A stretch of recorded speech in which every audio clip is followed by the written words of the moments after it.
Entonces, ahí ya Perfecto. está poniendo. Sí, ahí está, ya está el streaming.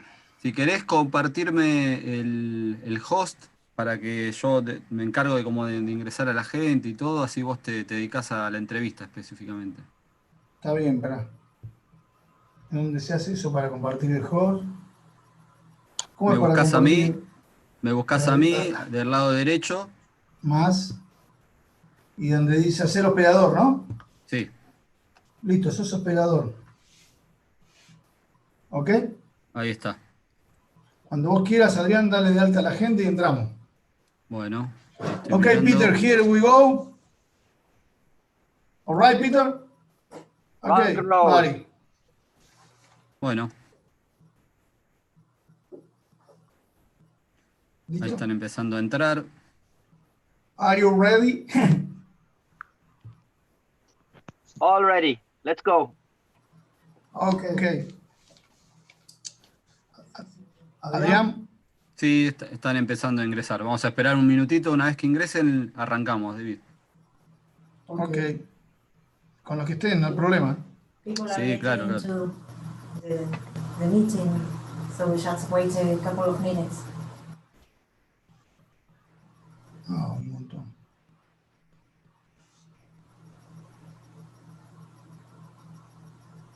Ready? Adrián. Sí, dame un segundito que estoy admitiendo a la gente y arrancamos. Vamos a dar un minuto más, así. ¿Hay más gente? Sí, se está sumando mucha más gente. Ok, Peter. Yeah. Let's go. Take a rest. The people enter in a few minutes. No problem. No problem. Bueno, para toda la gente que está ingresando, un gran abrazo, un saludo, ¿no? Estamos haciendo estas charlas para todos y es muy grato contar con ustedes. ¿Cómo estamos, Adrián? Bien, bien, bien. Ahí arrancamos. Sí, arranquemos. Bueno, vamos a arrancar entonces. Bueno, bienvenidos a todos, a todas. Muchas gracias por sumarse a esta nueva charla, bueno, son las charlas que estamos generando junto a David, con la idea, por supuesto, de sumar para nuestra profesión. Y en este caso, la verdad que estamos sumamente contentos. Sabemos que es un horario poco habitual para estas charlas porque son las 5 de la tarde. Sin embargo, acá ya hay 30 personas en sala. Pero bueno, a la persona que hoy tenemos de invitada, vive en Irlanda, es irlandés y en Irlanda ahora son las 9 de la noche. Así que bueno, no queríamos tampoco este, contar con su presencia tan tarde. Así que bueno, le queremos dar la bienvenida a Peter Conroy, surfista de grandes olas, guardavidas, bombero, instructor de rescate, instructor de guardavidas y fundador del club Irish Tow Surf Rescue, ¿sí? Así que bueno, la dinámica de esta charla va a ser la siguiente. David va a ser quien haga las preguntas. Nos está acompañando Gaby, que va a hacer las traducciones de las respuestas de Peter. Y como siempre, pueden realizar sus preguntas en el chat y nosotros, cuando tengamos ahí el espacio, en algún momento vamos a abrir para las preguntas para todos. Así que bueno, aprovechemos al máximo esta entrevista. Hay muchos acá en la sala que además de ser guardavidas también surfean y hay muchos también timoneles, así que vamos a intentar aprovechar al máximo a Peter. Así que bueno, bienvenido Peter, welcome Peter. David, todo tuyo. Okay, Peter. I am so excited. Hey. I am glad. I am glad for your presence here. Thank you for all. To begin, Peter, to begin with, how long have you been a lifeguard? How long have I been a lifeguard? I've been a lifeguard since 1995. So 25 years now. I've been lifeguarding. Desde el año 95, hace 25 años. So Okay. 25 years a lifeguard. I've been a lifeguard instructor for the last 18 years. You have been a lifeguard? Where? Could you repeat, Lifeguard please? instructor as well. Lifeguard instructor, instructor de guardavidas durante 8 años. Yeah, and then I do also is a swiftwater rescue instructor for the Dublin Fire Brigade as well for the last Y 10 también years. también es instructor de rescate en grandes olas. Okay. What did you choose this profession? ¿Por qué elegiste Why esta did I choose? profesión? I Yes. choose to become a lifeguard or the fire brigade. The lifeguard. Lifeguard. I choose to be lifeguard because I grew up as a competitive swimmer. And Decidió when you ser become guardavidas porque when you're creció como when you nadador. compete as swimming and swimming is all you do in your life, you kind of drift off in that process to lifeguarding to enhance your skills in the water. So it was from my swimming that I took up lifeguarding training and En el then started salvamento, lifeguarding. porque él ha sido nadador y cuando te dedicas toda la vida a nadar, como que tenés que hacer una carrera en el rescate. And then started lifeguarding on the beaches in 1996. Yeah. Y comenzó a hacer guardavidas de playas en 1996. Ahora le voy a preguntar si él es guardavidas profesional o si eran voluntarios, ¿no? Are lifeguard volunteer or professional, Peter? So in Ireland, there is no professional lifeguard service. It is only part-time in weekends only in June, and then full-time July and August. And then after that, there's no lifeguard on any beach in Ireland. Ok, dice So, que solo desde mediados de junio y julio hay guardavidas y solo trabajan part-time y no son profesionales. But are you all professionals or volunteers? All professionals. There's no volunteer service in Ireland. Yeah. All professionals. Y en español decirle a la gente. Son todos Son profesionales. son todos profesionales. Son todos profesionales. Bueno, continuando con la pregunta, ahora vamos a preguntar sobre el salvamento en Irlanda, cuántos meses trabaja, por ejemplo. Bueno, ahí lo estuve diciendo, pero vamos a preguntarle cómo se preparan y eso. Tell us about lifeguarding in Ireland. How many months do you work and when training? Say that again. Tell us about lifeguarding in Ireland. How months do you work? Okay, so in Ireland, as I said, it's weekends only in June, and then full-time service in July and August. So that is every day in the July and August, and we man the beaches from 11 o'clock till 7 o'clock in the evenings. Ok, en el mes de junio solo los fines de semana y en julio y agosto todo el tiempo. Trabajan de 11 a 17. Okay. Bien, ¿con qué frecuencia entrenan los guardavidas para estar en forma? How often do lifeguard training to be fit? The fitness for lifeguard training is more of a personal thing. Once you get your certificate, there is a test to get the lifeguard job, but it's not as a hard test to really test your fitness. It's more of a personal thing.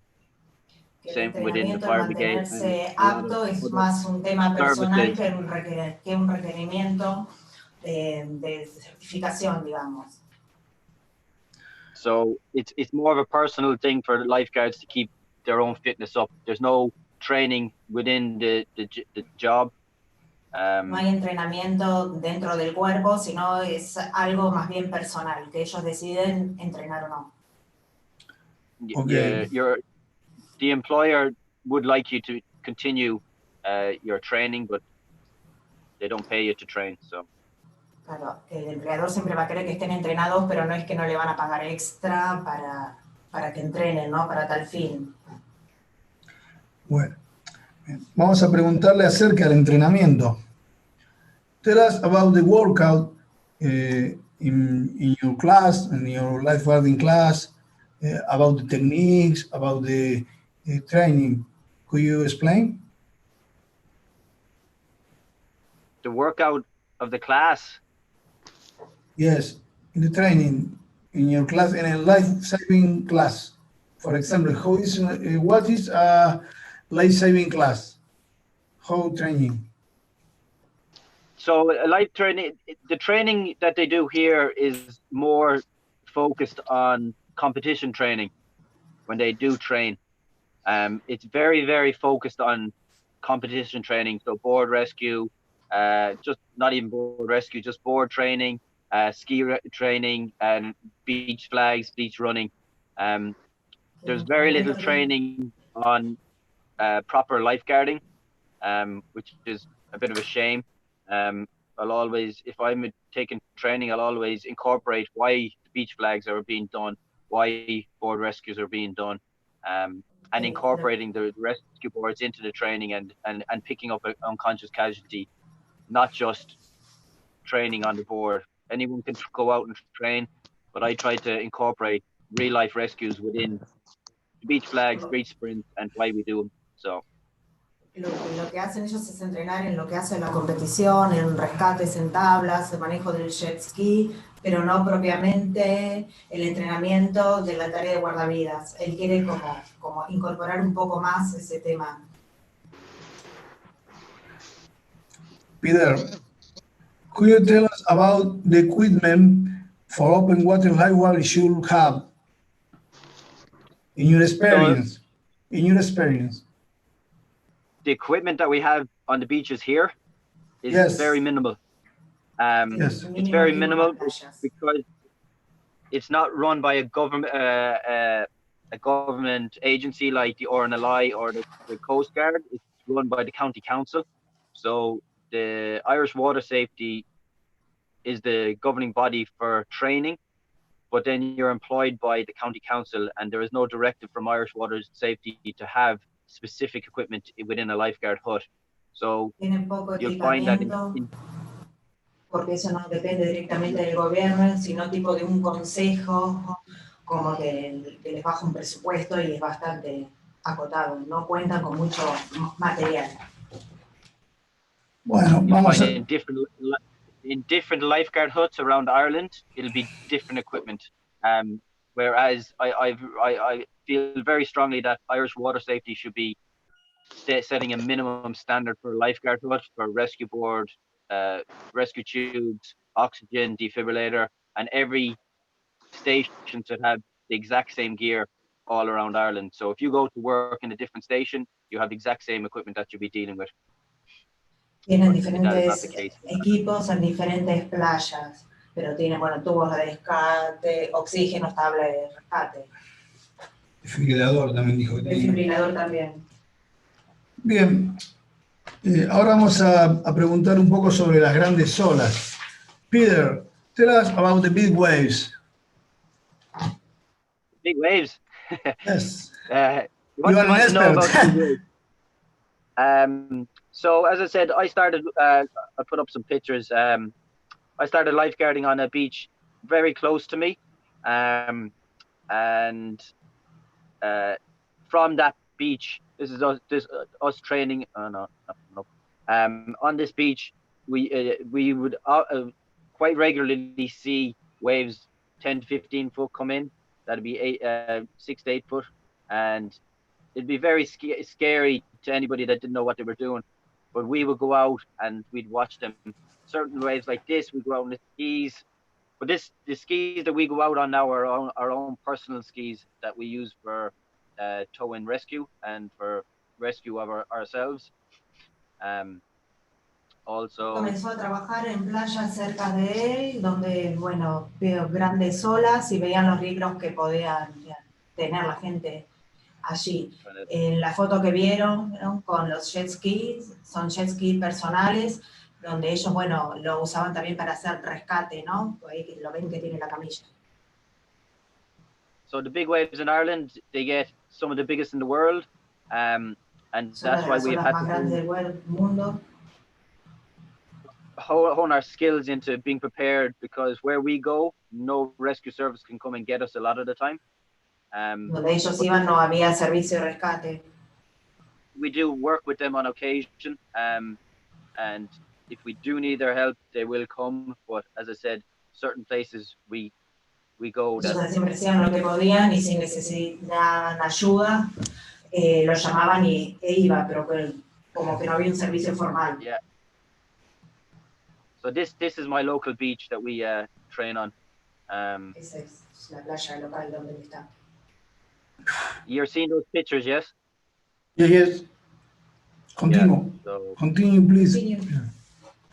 Continue. then half an hour down the road would be this wave. So you see, it's very shallow reef that we'd be surfing on, surrounded by cliffs, and then we'd have the skis there as safety and for photography. Lugar rodeado de acantilados, grandes olas y ahí es donde se ven el peligro. So that, as I said, my local beach, Spanish Point, is this beach here. Oh no, it's not. But we do a lot of training, and with COVID now, we haven't had a chance to get out that often. But do a lot. We haven't got to go out in the last couple of months since Christmas, but we will be getting back out now pretty soon to do a bit of training. Que no van para allá. And as I said, these are the local cliffs beside us. They're over 700 foot. And this is just one of the exercises we're doing. This lady was doing a cliff diving, but it was out of a helicopter she was diving. Sí, cliff dive, zambullida de helicóptero está haciendo. Oh, arriesgado. A low risk. Yeah, a little bit more risk. Peter, could you tell about the jet ski rescue techniques? Acerca de las motos de agua y el rescate. So the jet ski rescue techniques we employ mainly in the Tow Surf Rescue Club is basically we'll have a rescue driver, we'll have a rescue swimmer on the back. If we are working at an event, we'll always have a rescue swimmer on the back to help the rescuer. If we're tow surfing, we will tow a person into the wave, and then the guy on the jet ski turns into the rescuer. So he will go in and self-rescue the surfer in the water. Un conductor que es rescatista y atrás llevan a un nadador para que colabore a rescatar a la persona y sacarla de la ola. A few techniques that we would employ would be the one-man pickup, presenting the edge. As I said, like every lifeguard or any jet ski operator, presenting the sled to the person at the right time is the most important thing, and knowing when to give it to them. El rescate típico que hacen es el de llevar la camilla atrás en el jet ski y bueno, rescatar a la persona como hace cualquier guardavidas. Ok. Nosotros sabemos que los rescates con motos de agua en grandes olas deben hacerse rápidamente. Entonces, ¿qué parámetros considerás para contactar la víctima? Peter, we know that the jet ski rescue in big waves must be done quickly. So, yes. That parameters do you consider to contact the victim? Contact the victim. Yes. So on approach to the victim, you would be always observing his mannerisms. Is he looking at you? Is he talking? Is he shouting at you? Is his hands in the air? Is he face down in the water? If I'm going in to do a rescue and my friend hold on, please. Al aproximarse a la víctima, lo que hacen es observar el estado de la víctima, qué está haciendo, cómo está la cabeza, si mira, si no mira. Go on, please. Yes, I refer with the waves. Peter, I refer my question is you need to see all time the wave for have a time for do a rescue. Rescue. Yeah. Yes. So as I said, we have average 8 seconds to get in to get the person. So I will 8 always segundos. look at the person, see what the wipeout is like. Very important for my partner or for anyone that I surf with is signals. If he taps his head, I know he's okay. So I straight to Ok, present siempre miran a the la sled to persona, him. tienen If 8 he's minutos, looking 8 at me, segundos. Peter, wait, if he's Peter, looking at me wait. Tienen, and he o- doesn't give me the tienen 8 sign, segundos para ir a sacar a la persona. Entonces la observan y también se fijan mucho en las señales que hace con los brazos. I will Y por present a supuesto ski tienen que estar beside siempre him and mirando I la will ola, grab ¿no? him and then pull him back to the sled. And then if he can't get on, I will help him onto the sled. If he can't get on and he's unconscious, I'll body drag him to a safe working area. Entonces tratan de cargarla en la camilla que lleva el jet ski y si no pueden tratan de llevarlo hacia un lugar más seguro para poder cargarla porque no saben si la víctima a lo mejor no está consciente. But Okay. a lot of the people I've gone in to rescue with burst eardrums or fractures or anything like that, if they are a bigger person than me, I won't put my ski or myself in danger by going close to them because if they get a hold of me, they will pull me off the ski. So you have to be very aware of your situation. Conocer muy Burst bien la eardrum. situación porque si la persona a la cual está por ser rescatada tiene mayor porte que el rescatista, el rescatista se puede estar arriesgando, entonces tienen que estar seguros de hacer algo que no lo vaya a perjudicar al rescatista. So if the person has a burst eardrum, they can still manage to get themselves on the sled, but you need to shout at them very loudly and take charge of the situation. Same with the fracture. They will be in pain, but they can help you. If they have a broken arm, they have another arm that they can help themselves with. So it's actually managing the situation that you need to take charge of. As I said, if the person is bigger than you and a lot heavier than you, they will pull you off the ski in a second. So you need to manage that by Tienen que saber taking manejar muy charge bien of la situación porque the por lo situation. general las personas tienen algún tipo de fractura y no se pueden movilizar solos, pero también son conscientes que si la persona tiene un cuerpo mucho más grande y si ellos se acercan y no pueden rescatarla, los pueden tirar al rescatista del jet ski. Entonces hay mucha comunicación verbal, tienen que gritar mucho para que la víctima los escuche y bueno, en la situación ver cómo manejarlo.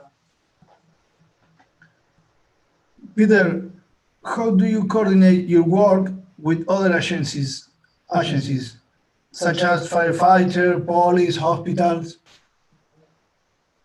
So ¿Cómo coordinar el trabajo con otras fuerzas, ¿no? Con la bombero, policía, hospital. So we don't work because with any other agencies because when we go out, it's too big. It's small craft warnings. The only agency we'd do a bit of interagency training with would be the helicopters, and we would go in and have a chat with them and go through their procedures of a pickup in the water if they need our help, or if we need their help, what they can help us with in certain situations under the Con los cliffs. únicos que trabajan son con los helicópteros. Entrenan, están en comunicación, están al tanto, porque es como que ellos dependen de los helicópteros y los helicópteros también de ellos, porque ellos llegan a lugares donde las olas son muy grandes y con los únicos que pueden trabajar son con los helicópteros. Okay, Peter, in your videos, I watched a box. You put a box with equipment, first aid, DEA or ID, and others equipment for security. Yeah. So this box here is beside a surf break called Riley's. It is a very treacherous. We have many broken backs, fractured skulls, everything. Everybody. It is the most wave that has hurt the most people, but it's open access to the public at the moment. So we have the box down there with medical gear, with pain medication that basically that can stabilize a fracture, few pain relief that we can give to a patient before we can bring the helicopter for them to come in and help us. La gente que se accidenta por lo general tiene mucho dolor porque tiene algún tipo de fractura. Entonces dentro de ese equipo también tienen calmantes, antiinflamatorios para darle a la gente una vez que lo sacan del agua. And Okay. this other box, this box here is a box that we put underneath the cliffs of Moher. So in this box, it's a survival box as well. So you've flares, you survival suits, you have food, Trajes de your sobrevivencia, VHF radio. comida, por lo general lo tiene al pie del acantilado. I will show you where this is situated. It is 700 feet underneath the cliffs of Moher. So it is it's a very, very hard place to access. You'll see 700 pies. see there, Un montón. the black dot where the arrow is. That's where the box is positioned underneath the cliffs, and the surf break is actually right in front of it. So if Claro, someone en gets esa injured, posición que él muestra, que son acantilados de 700 pies de altura, es donde ubican las cajas de supervivencia. La ola rompe justo ahí de frente. Sí, y if las someone dejan gets ahí, ¿no? injured in this, if someone gets injured here, it's a horseshoe, so you can't get in from land at all. You can only come in from the sea, and a helicopter rescue here is very, very technical because Es of the inaccesible downdraft. por tierra, ahí se llega por mar o con helicóptero. Yeah. So, also we have in hotels. También en los hoteles. Hotels, we have defibrillators put in the local beaches. Y For tienen DEAs en las playas the hotel is open locales. 24 hours, and within that defib, we have a full medical kit as well. También just tienen for the equipos surfing. médicos porque los hoteles trabajan 24/7. Entonces siempre van a tener ayuda disponible para hacer un rescate. Surfers Peter, and do you have medical- in this kit, do you have oxygen too? Yeah, no. So oxygen in Mullaghmore, we have oxygen, but I carry my own personal, and some of the other lads do as well. But we won't leave it for untrained people. Ah, no, cada uno lleva el suyo personal. No tienen dentro de un kit así general para todos. Because Okay. in Ireland, you have to be EMT or above to To carry oxygen. use it. So this is the box underneath the cliffs of Moher. I'm just finding these pictures. So this is where the box is positioned. It's been there for the last 4 years now. Hace 4 o 5 años que dejaron las cajas, ya se vienen ubicando ahí, al pie del acantilado. On the bigger Dejamos en days, Argentina. there you go. This is the boys out there checking all the equipment. And you can see how far it is. It's about 150 foot off the water to keep it safe from the sea. Está chequeando que tenga todo el equipo en perfecto estado para ser utilizado. Okay, Peter. Yeah. Can you tell about your space experience? You will never forget. Tell your experience, some experience Experience with what? in a rescue. Si puedes contar un rescate que What nunca kind te olvides.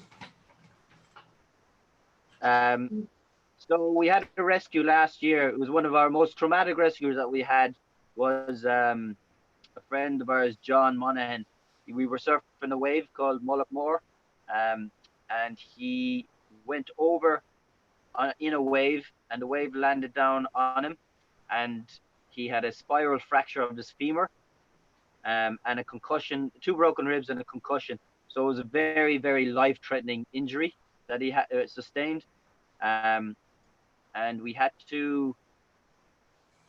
him on the back of the ski in the rip within a minute and a half of the incident. From that, I was on the back of the sled just assessing the injury. Straight away, I could tell it was a femur fracture or lower leg injury, which is life-threatening. So we alerted the ambulance service straight away to have an ambulance waiting for us at the slipway. From our radio to the watchers on the headland. We drove slowly around to the slipway where myself and John and a few of the other surfers. John is also a doctor. That's John on the left there. And Dave on the right, a paramedic. We administer first aid, assess the situation, cut up the wetsuit, stabilize his fracture, and then the ambulance arrived and we gave him more pain medication, morphine, and got him into hospital. And he had a spiral fracture, and he was out of the water for about a year. But it was very touch and go on whether he'd lose his leg. But the doctors said what was done prior to bringing in hospital saved his leg. So it was El año pasado un an amigo de interesting ellos que estaba situation. surfeando, pasó por encima de la ola también lo despidió, tuvo muchas fracturas que amenazaban su vida, entonces lo cargaron en la camilla del jet ski y mientras tanto contactaban para que vaya una ambulancia a buscarlo. Bueno, y lo llevaron al hospital y bueno, también le salvaron una pierna. Lo que hicieron también es darle siempre medicación para que no tenga tanto dolor hasta que pueda llegar al hospital. So you'll see when we surf certain spots, we try always have a ski with a guy on the ski to do safety for us surfing anyway, within our group anyway. But we've had a few scary incidents. Even on that day, we had 2 burst eardrums on the first wave of the day. We've also done safety on a lot of the Red Bull, as I said, Red Bull Storm Chase, which is the windsurfers coming to try and surf the biggest wave, the biggest storm to hit in the world. This was last October up in Northern Ireland. So we had skis out for them doing safety. También tienen que tener jet skis y estar preparados para los windsurfistas porque también les gusta ir ahí a saltar las grandes olas y eso también implica un riesgo. Okay. Peter, do rescues in these places is very dangerous. What do you have? Give me any advice for us, for my partner's lifeguard here in Argentina? Could you give me advice? Advice on equipment or advice on training, or what kind of advice? Both. So what I try and advise, the advice I give for anybody with starting off with jet skis is get trained on it first. As you can see in this picture here, all the jet skis are all kitted out the exact same. All have the exact same straps. They have the exact same kill cords on them. They all have the sled set up the same way. Some of them have the rescue lanyards built into them. So what we try to do in Ireland here is all the equipment. So the minute I get onto anybody else's ski, it's the same operating. And then when we train together, we train very hard in doing the same pickups, presenting the sled. So we all we're all singing off the same hymn sheet, and training is the key to all of this. Is you can be certified as a lifeguard, but if you don't go out on your board and practice all the time, you're not going to be very good on the board if you do ever have to do a proper rescue. As Lo que él siempre aconseja es, en el caso de utilizar los jet ski, entrenar, conocer el equipo, practicar y practicar, porque uno puede ser muy buen guardavidas, pero si no tiene la práctica de andar en el jet ski y manejar la camilla, no lo puede usar. So you'll see here's the same again, skis all set up the same, straps on, sleds on, and basically just getting out and practicing and getting experience in the surf condition or in the area that you're actually going to be doing rescues in. That's very important as well. Getting experience in the rescues that you do. además de entrenar, mantener el equipo en condiciones y nunca dejar de entrenar, de practicar. Okay, Peter. Could you explain how is the weather in your country? The weather in our country, Yes. Yes. the weather in our country is it's like a schizophrenic child. It doesn't know what it wants. It could be sunny one minute and then raining the next. It could be snowing. It could be any kind of weather. Tienen todos los climas. Especially Puede in, estar soleado, puede in llover, puede nevar. Nunca saben lo que va a pasar. in Do- wintertime, it's very, very windy and very rainy. And Muy ventoso y lluvioso. What is your sometimes we get personal really equipment? sunny days. About your personal equipment, wear a wetsuit or dry suit? So my personal equipment, I will show you now, is this here. Ah, está buscando fotos del When I'm doing safety or rescue, I will be wearing rescate o salvamento, usa. right. Buscando el foto. So I will wear it's a Quicksilver up vest. So it has 4 cartridges that I can release.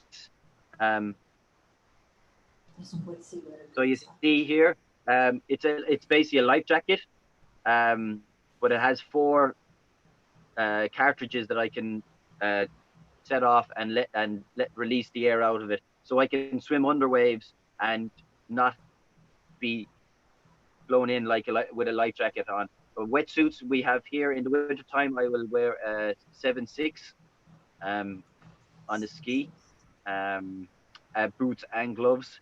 I have fin belts and a rest tube as well, beach lifeguard rest tube as well.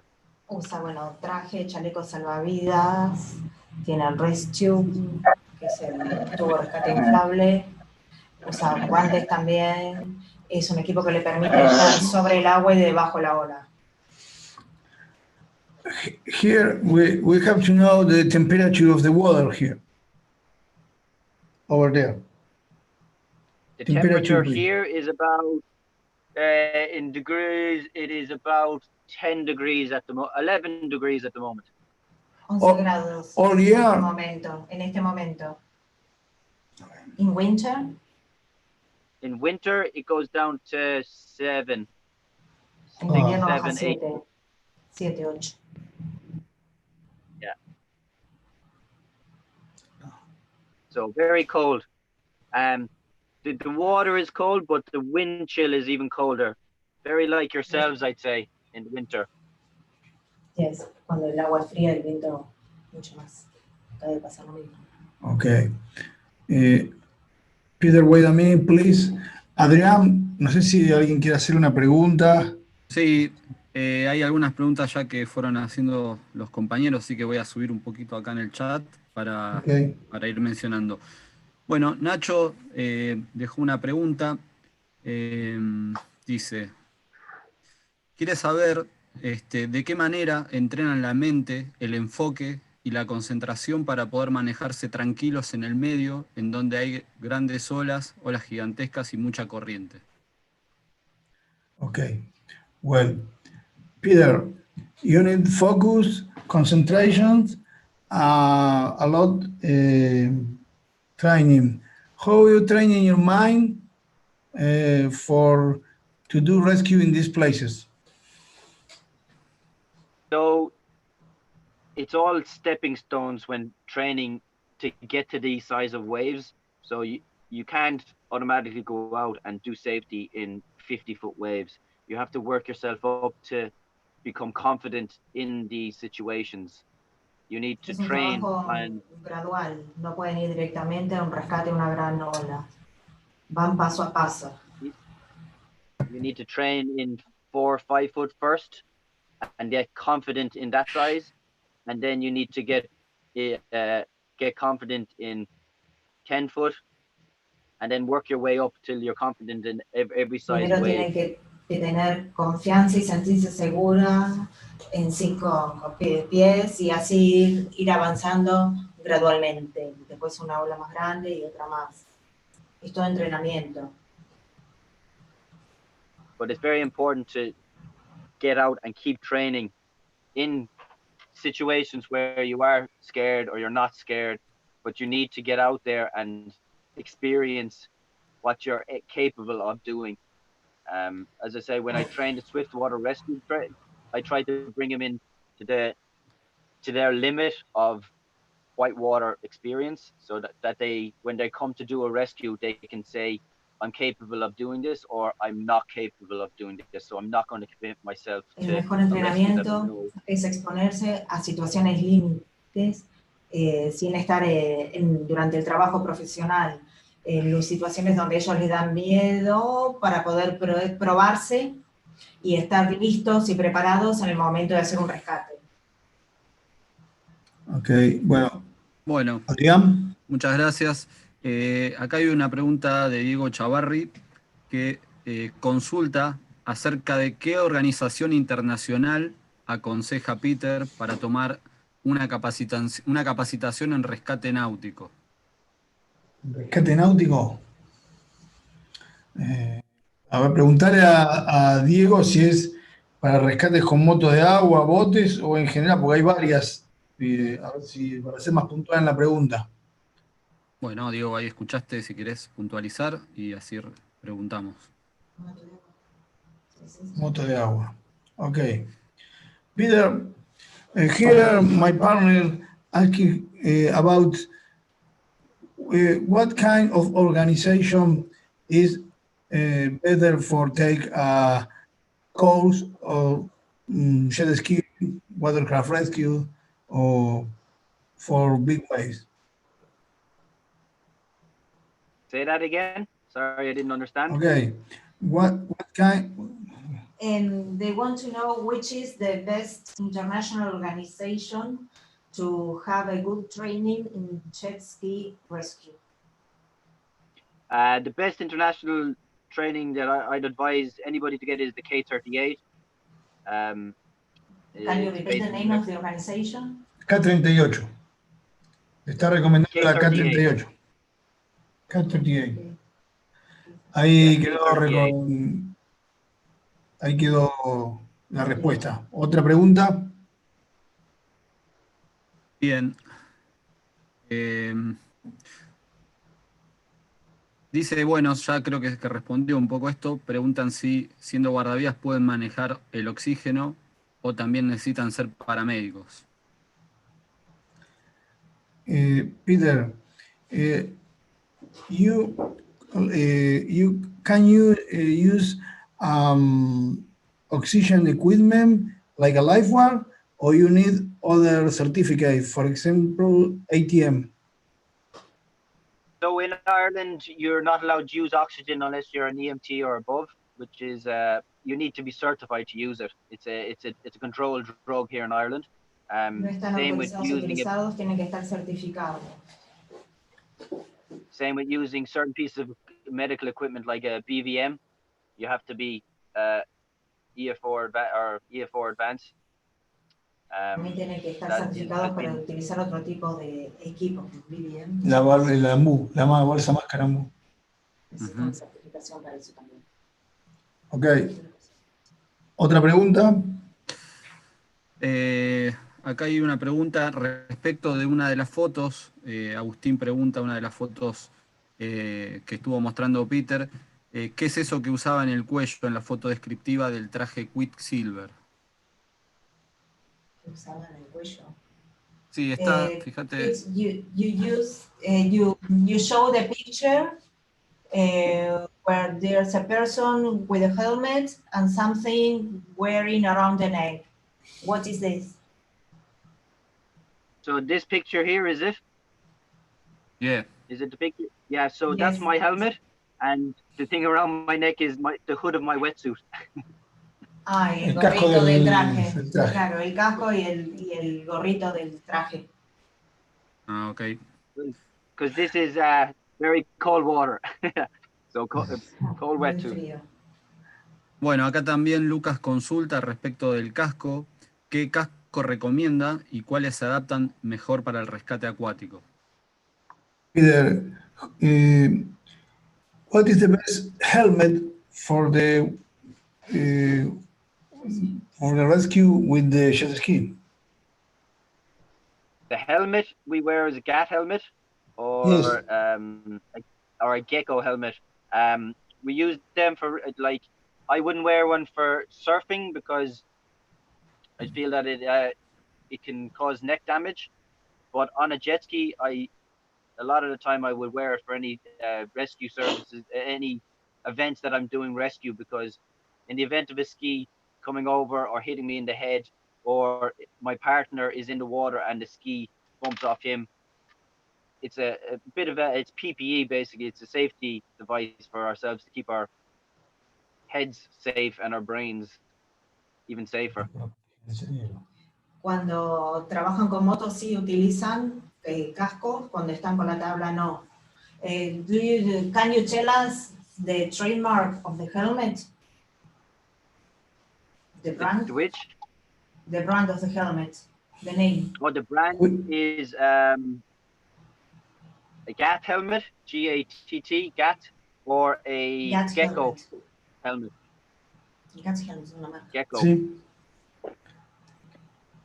Pregunté si lo puede poner en el chat. Peter.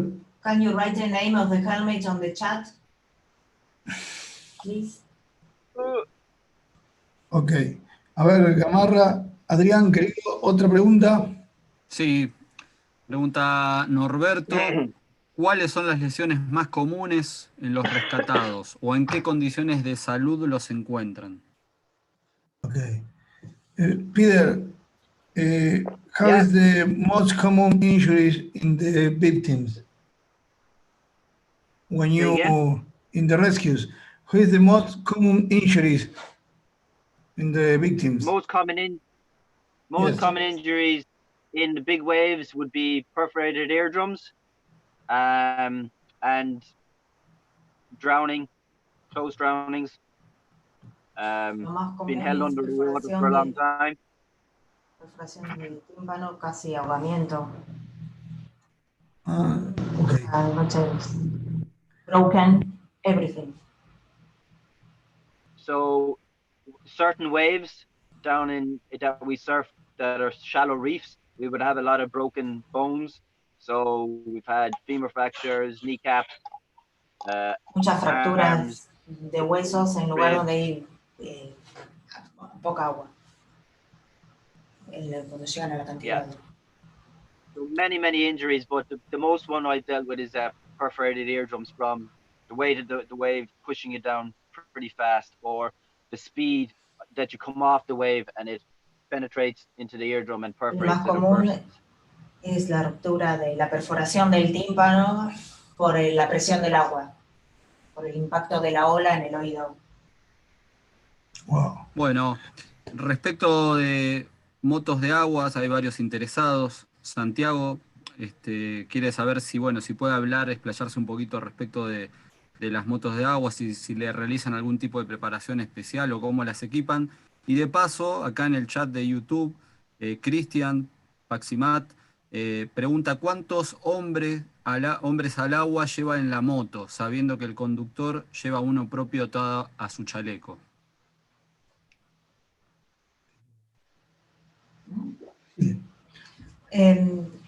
People are interested in jet ski. How do you get ready the equipment and how many people go there in the ski? In jet ski. So as I said, the club we have is all our gear is personally owned. So I own my own jet ski and I have it ready for rescue. The club owns one personal ski that is left up in Mullaghmore for the big swells. We are not on call like a voluntary or anything like that. If we do get a call from the Coast Guard, we can quickly have 4 or 5 skis ready to go in the water. We have a WhatsApp group with 80 people on it. So if we do need a rapid deployment, we can get 2 or 3 skis in the water in roughly 15-20 minutes. No, él tiene su jet ski personal, siempre va con otra persona. No son voluntarios, pero en caso de necesitar ayuda, se comunican por radio para que vaya a asistirlo más gente. Y bueno, también tiene otra embarcación con hasta 8 personas, pero siempre al llamado, ¿no? Cuando tienen el accidente, cuando lo necesitan. Si no, lo fijo es 2 personas en un jet ski. Bien, pregunta también Nacho si los guardavidas llevan tapones para los oídos por el tema de la presión, supongo. Do lifeguards wear like protection in the ear because of the waves? Do say that again? If lifeguards need to wear protection inside the ear because of the waves to avoid the Some of the lads perforation. wear, from perforated eardrums, they wear ear protection and they wear the hood. But the last guy I had, he burst both his eardrums from being pushed underwater very rapidly, and that Usan blew out his protección en el eardrum. oído y una capucha para que los protejan de la presión del agua. So you can protect from impact from the side by wearing a hood and ear protection, but not from being pushed rapidly underwater from Para protegerse del submersion. impacto de la ola cuando pega, ¿no? Contra la cabeza. Bueno, Agustín pregunta los HP de las motos y el peso, ¿sí? La potencia y el peso de las mismas que usan ellos. Motos. They want to know about the jet ski weight and power. Say that again. They want to know the power of the jet ski, is it? Yes. And the weight. So the weight of the jet ski. So our skis that we use are Yamaha VX 110s. They're VX? VX 110. Yes. And our club ski is the Yamaha FX 160, which is 160 horsepower. And they roughly weigh about 450 pounds. Utilizan equipos, les digo la denominación que me pasó él, BX 110, FX 160 y pesan más o menos 450 libras. Yeah, just depending on, like nearly all our skis, as you can see in the pictures, they're all Yamahas that we use here in Ireland. They're all Yamahas we have here in Ireland. And I'll just see if I get the picture back up. And they just range from in age and brand, from a VX to FX to sport models. So you'll see a lot of them there. They're all Yamahas, and they're all VX and FXs there. Esas son todas las Yamahas y de BX, FX, de las determinaciones que ya les dijo, son las que ellos usan ahí. Yeah, so a lot of those are VX Sport Deluxes, so they have reverse built in and they have wing mirrors that we don't use. So a lot of the normal VXs that we have there have been upgraded with reverse just to accommodate us to be able to use the reverse. But yeah, a lot of all the skis that we use here in Ireland are Yamaha VXs or FX. Sí, son todas Yamaha BX o FX. Okay, so the bigger skis that we want to go out in the whitewater, the bigger the whitewater gets, the bigger and heavier the ski needs to be. So you're going up to a heavier version of a Yamaha FX 160 to have more control in the whitewater. La embarcación según el tamaño de la ola. Mayor ola, mayor porte de la embarcación. the VX sport that we have it's more maneuverable, and it's pretty nippy as well within the white water as well. But once it gets over certain size and aerated water, it starts to cavitate a lot more than the heavier skis with the higher horsepower. La BX-110 que ellos usan, bueno, es un buen equipo para acercarse a ese tipo de olas y es muy manejable y tiene muy buena respuesta. Bueno, acá Cristian Paximat, del chat de YouTube, pregunta acerca de los Safety Lanyard Key. Es decir, lo que quiere saber es si cada uno lleva el suyo o tienen extras en la moto de agua. ¿Son los kits de seguridad? Repetir Es lo los que- cual. es lo que se llama el hombre al agua de la moto. En inglés es Safety Lanyard Key. Y la pregunta es si cada lanyard. uno, claro, si cada uno lleva el suyo o tienen extras en la moto de agua. They want to know if every lifeguard has his own safety liner kit, or do you have any extra in the chest kit? So, hold on to see this. So every rescuer will have their own lanyard on their ski, on their PFD, and also all our skis are equipped with a quick start. I'll show you a picture here.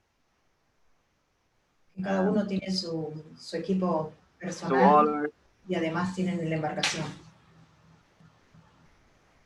Bueno, está Está respondido buscando otra entonces. foto. ¿Alguna otra? Sí, hold on, I'll preguntan. it's a safety switch.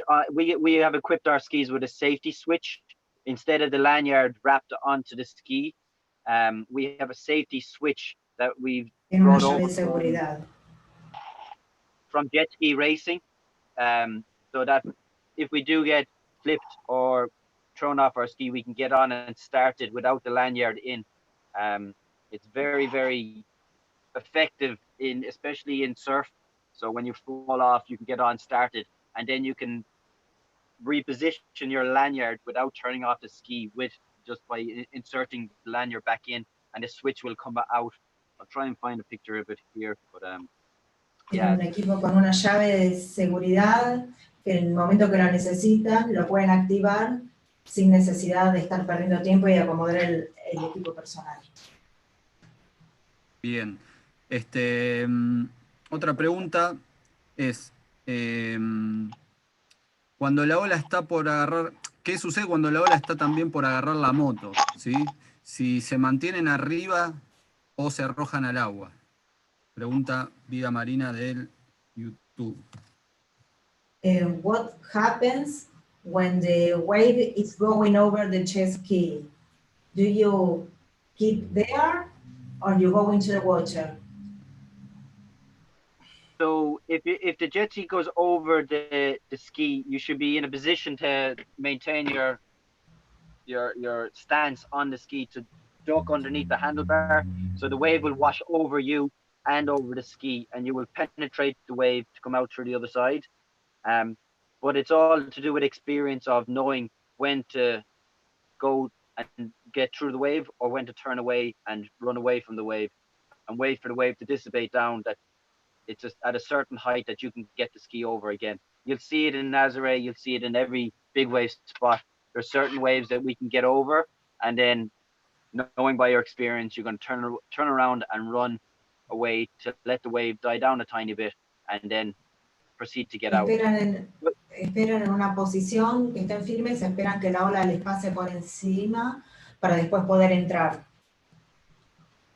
Hay una posición que ellos ponen, que bajan el cuerpo bien pegadito hacia el asiento y extienden los brazos y copian cuando viene la ola, es como que pasa por encima de ellos la ola. Tienen esa posición y van de frente, no van al agua, tratan de no abandonar la embarcación. Bien, Lucas dice, quiere saber si al momento de cargar la víctima a la camilla de rescate se nos viene un espumón grande. si es conveniente descargar a la víctima y romper el espumón solo o con la víctima y el rescatista sobre la camilla que estimo que se está tratando del sledge, ¿no? Lo que plantea. Peter, what happened if when you trying to charge the victim to the lead, come the breakdown, the big waves? You let your partner and go away to the waves, and after that come back, or charge the victim same. I think I know. So if we go in to do a rescue with a rescue swimmer on the back, I will drop the rescue swimmer off to retrieve the casualty. Then I will stay beside the rescuer as best I can by jumping the waves or staying near to them, that I can, when he is ready to be picked up, I can rapidly pick him up and get him onto the sled and get him into the beach. I'd never Siempre leave llevan un nadador de rescate the rescuer que se there tira by al agua himself. para sacar a la víctima y la embarcación siempre se queda cerca del nadador de rescate para asistir. That's the question. Bien. Yes. Sí, no dejan lo que... Okay. A ver, en general vuelven, hacen un círculo, yo les digo porque tengo los manuales y todo y he hablado con él, si viene una ola muy grande, el nadador va al agua con la víctima y van a volver, van a tratar de escapar a la ola que está viniendo cuando rompe, y después que rompió vuelven a buscar al compañero. Básicamente es esa la maniobra, si no pudieron levantar rápidamente al nadador con la víctima, ¿no? Que es lo primero que intentan hacer. Bueno, acá otro compañero pregunta si trabajan en conjunto con otras fuerzas, eso lo habló al principio, por ahí no lo escuchó, si lo puede repetir, y si unifican protocolos. Peter, you had the same protocol with the hospitals and police, firefighters, the same protocol used? So protocols within the fire brigade, we don't have any jet skis. We've only got boats, and the boats we use are only for rivers, so we've no waves to deal with that. So once we contact, we hold contact. As I said, in Ireland, if you get caught in whitewater, there is no agency going in to get you in whitewater. They're going to wait till you get washed out. The Coast Guard do not go into the whitewater anymore. The helicopter winchman might be able to get down and get you in the whitewater, but as I said, there's no agency that have jet skis for rescue in Ireland, and the boats that they do have for rescue aren't allowed to go into whitewater anymore. No hay ninguna otra entidad que tenga jet skis. Los que tienen son botes para ríos. Entonces no hay ninguna agencia que se meta a hacer rescate en grandes olas. La única ayuda que tienen es de helicópteros. And the lifeguards, a lot of the lifeguard services here, they do have Arancias for beach rescue, but the training is not effective enough. They do not use the Arancias for what they're trained to do. I used to train people on the Arancia, and it went from being an effective rescue tool for the lifeguards to all it's being used now is for lifeguard training in flat water, and they just use it for safety for that. They don't use it in waves anymore. So the only tool out there for the job, they have the equipment, but they don't have the training or the expertise to actually implement it in a rescue situation. So. Los guardavidas comunes solo trabajan en las playas de aguas tranquilas. Puede ser que no estén entrenados o que no tengan el equipo. Así que los que trabajan en grandes olas tienen un entrenamiento especial. Bien, Ulises pregunta qué es lo que más lo apasiona de su profesión y si aún se sigue capacitando. What do you feel most passionate about your profession, and do you still getting trained every year? The thing I'm most passionate about my job is the different situations I find myself in. be it in my work as a firefighter or paramedic or even in the water. Every time I go out, it's something different, and it's that one time that I can make a difference to save someone's life. That is what I'm very proud to do Lo what que I más do. lo apasiona Um, es la diversidad de situaciones a las cuales se enfrenta siendo bombero, paramédico, rescatista, y lo más importante para él es salvar una vida. the training should be done every year for paramedic. We do a lot of retraining every year on CPR and different medications that we give. Todos los años tienen que entrenar, y como paramédicos with, también, en los protocolos de RCP y en la medicación que tienen que suministrar. with the Swift Water Rescue, we do training every 2 years to recertify. Same with the firefighting BA Cada 2 certification. años tienen que recertificarse como rescatistas, And a lot of como embarcación y como bomberos. On-station training, we do a lot of that as well. But with the jet ski training, I try to get out every couple of months and just get myself refreshed in all the rescue aspects that we use. Cada 2 meses sale a entrenar con su equipo. Perfecto, bueno, ya para ir cerrando, vamos una horita larga de charla.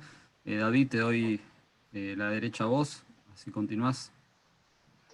Bueno, antes de terminar, le quiero decir a todos los que están acá que el sábado vamos a tener otra charla. Vamos a tener a Ignacio González de México y a John Parra de Colombia, que van a hablar sobre el buceo y van a hablar sobre el trabajo en las playas de México. Con respecto a Peter, bueno, me voy a despedir de él.